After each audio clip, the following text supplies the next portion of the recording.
Hello மக்கள் எல்லாரும் எப்படி இருக்கீங்க? இன்னைக்கு வீடியோவில் நம்ம தமிழ்நாடு அரசு பள்ளி ஆசிரியர்கள் ஃபேஸ் பண்ணுற ஒரு மிகப்பெரிய திடீர் பிரச்சனையை பற்றி தான் பார்க்க போகிறோம். என்ன விஷயம்னு கேட்டிங்கன்னா, நிறைய கவர்மெண்ட் ஸ்கூல் டீச்சர்ஸ்க்கு, ஆயிரக்கணக்கான டீச்சர்ஸ்க்கு இந்த மாதம் சம்பளம் வருமா வராதா ஒரு டவுட்டு தான். பள்ளி கல்வித்துறை போட்ட அந்த உத்தரவு என்ன, இது விஷயமா டீட்டெயிலாக இந்த வீடியோவில் பார்க்கலாம். பொதுவாக நம்ம கவர்மெண்ட் ஸ்கூலில் ஒரு நடைமுறை இருக்குங்க. ஒரு வேளை ஒரு ஆசிரியரோ இல்லை தலைமை ஆசிரியரோ கல்வி ஆண்டுக்கு நடுவில் அவங்க ஓய்வு பெறும் வயதை அடைஞ்சிட்டாங்கன்னா அவங்களுக்கு உடனே ரிட்டைர்மெண்ட் பண்ண மாட்டாங்க. ரிட்டைர்மெண்ட் உடனே நடக்கவே நடக்காது. பசங்களுடைய படிப்பு பாதிக்கக்கூடாது என்பதற்காக நல்ல எண்ணத்தில் அவங்களுக்கு அந்த கல்வியான முடிகிற வரைக்கும், அதாவது மே 31 வரைக்கும் பணி நீடிப்பு எக்ஸ்டென்ஷன் கொடுப்பாங்க. இதுதான் பார்த்தீங்கன்னா பல வருஷமாக நடந்துட்டு வர ஒரு வழக்கமான ஒரு விஷயம். ஆனால் இந்த 2024-25 கல்வியாண்டில் பள்ளி கல்வித்துறை ஒரு புது உத்தரவு போட்டாங்க.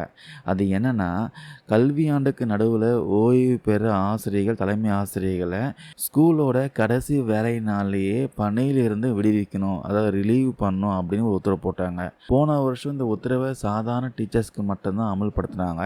ஆனால் இந்த வருஷம் திடீர்னு இது தலைமை ஆசிரியர்களுக்கும் பொருந்தும் அப்படின்னு சொல்லிட்டு கடந்த ஏப்ரல் 2025 கடைசி வேலை நாள் அப்படின்னு சொல்லிட்டு மாநிலம் முழுக்க இருக்கிற 600க்கும் மேற்பட்ட உயர் மற்றும் மேல்நிலை பள்ளிகளோட தலைமை ஆசிரியர்கள்லாம் அதிரடியாக பணியிலிருந்து விடுவிச்சிட்டாங்க. இதனால் என்ன பிரச்சனைன்னு கேட்குறீங்களா? இங்கே தான் பார்த்தீங்கன்னா ஒரு பெரிய சிக்கல் இருக்குது. ஒவ்வொரு மாதமும் 20ஆம் தேதிக்கு மேலே தான் டீச்சர்ஸ்க்கான சேலரி பில் ரெடி பண்ணுவாங்க. அந்த பில்லை தலைமை ஆசிரியர்கள் கையெழுத்து போட்டால் தான் அது கருவூலத்துக்கு ட்ரெஷரிக்கு அனுப்ப முடியும். அப்போ தான் எல்லாருக்குமே சம்பளம் வரும். ஆனால் ஏப்ரல் 25ஆம் தேதி தலைமை ஆசிரியர்களை ரிலீவ் பண்ணதுனால இப்போது ரெடி பண்ண சம்பள பில்லை கையெழுத்து போட யாருமே இல்லையாம்.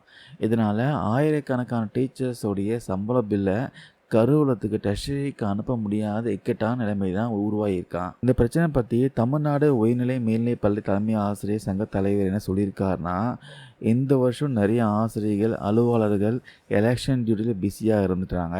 அதனால் ஸ்கூலில் பார்த்தீங்கன்னா அந்த சம்பள பில்லை முன்னாடியே ரெடி பண்ணி சப்மிட் பண்ண முடியல.